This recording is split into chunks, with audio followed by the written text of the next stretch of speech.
Before I get started, I'd like to kindly ask that you hit the like button, and please subscribe to the channel for more content just like this. Do or do not. There is no try. So my previous co-host has gone on a bit of a long vacation, perhaps a permanent one. So I'd like to introduce to you one of my many new co-hosts. This is Arnold Schwarzenegger. So Arnold, how do you feel about being on the channel? You son of a bitch. Anyway, the first trailer for Resident Evil Welcome to Raccoon City has finally been released. I already noticed that some white knights are beginning to swoop in and trying to paint people who are criticizing it as toxic. Why doesn't anyone ever criticize people who are blinded by their fandom and are just okay with everything? Just an observation that I've made. Personally, I have more respect for someone who's able to criticize something that they're a fan of. More so than I do for someone who just shills for everything. But I digress. Very early in the trailer, we're introduced to the character of Claire, who looks the part. We get a cliche voiceover stating that every story has a beginning and this is the origin of evil. Get the fuck out of here! No, I cannot, it's serious! It appears that Claire in this movie is going to be trying to expose the Umbrella Corporation for all their shady tactics. And of course her brother Chris is quite skeptical and he even calls her a bit of a conspiracy theorist. She appears to have a mole inside of the Umbrella Corporation who is asking for her help, and he speaks about an incident that happened. This is where we get some shots of infected people, and also a tractor and trailer tipping over and sliding towards Raccoon City Police Department. It's giving off very strong Resident Evil 2 game vibes with that imagery. Now to be clear, Resident Evil 2 is my favorite game in the series. The issue that I think this film might run into is that they have all these Easter eggs and references, but the real question is, will it be able to capture the tone of the game? Video game movies hardly ever do, and that's a big reason why they tend to fail. That makes sense.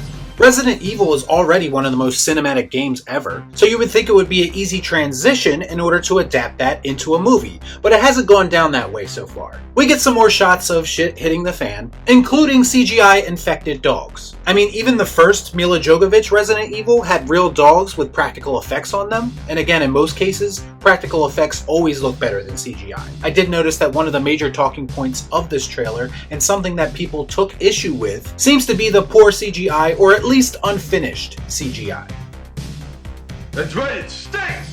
And this is something that is showcased many times throughout the trailer. Next we have some shots of our heroes gearing up for battle and getting ready to try to contain the infection. This is all done to the sounds of What's Going On, or What's Up from Four Non-Blondes. What you been feeding this thing? Blondes. I saw someone bring this up on Twitter, that there's this current trend in trailers where they take a top 40 song from whatever decade, but the use of that song kinda serves as a twist as to what's going on screen. And that person is right. Modern trailers have become very formulaic and lazy in that aspect. I honestly miss the days of having some dude with a cool voice do a voiceover. That's what the norm and the standard was back in the day, but now I kind of miss it. Whoa, whoa. Here I come. Oh, here I come. Oh. We get some shots of the famous Resident Evil mansion, which will get any Resident Evil fan's blood pumping. The actors playing Leon and Jill have also got a lot of attention. Even if you put aside the sensitive racial conversation, these two actors just don't scream Jill and Leon to me. These are two characters who have very distinctive looks in the game. And in this trailer, they just look like regular people. You wouldn't even know who these characters were unless we got some kind of casting announcement prior to the trailer. I'm having trouble. I don't know, all this just seems like it's being diverse for the sake of appeasing people who probably don't care about the Resident Evil franchise anyway. But hey, it's 2021, right? We get some practical effects zombies, which is always a good thing. There's nothing worse than CGI undead running around like a pack of ants. I'm looking at you, World War Z. You about to cross some fucking lines. Guys. But unfortunately, they finished the trailer off with some more CGI mutations, most notably the liquor, which looks like it would be more at home in a cheesy sci-fi channel movie. The film is also promoted as rated R at the end of the trailer, which it should be. But overall, I have to be honest, this just didn't move the needle for me. I'm not necessarily dismissing this movie already, but I was looking for something to wow me, and the trailer just ended up making me feel more underwhelmed than anything. I realize it's just a trailer and you can't fully judge it until you watch the movie, but let's not forget, a trailer's job is to get me interested in that movie, and in that aspect, it failed. You lose! Good day, sir! But of course I'll give a full, honest review when it comes out in November. So let me know what you thought about all this in the comments down below. As always, please like, comment, share, subscribe to the channel, hit that bell for notifications, and I'll see you next time right here on Real Shift. Thanks for watching. Peace out. Y'all be cool. Right on.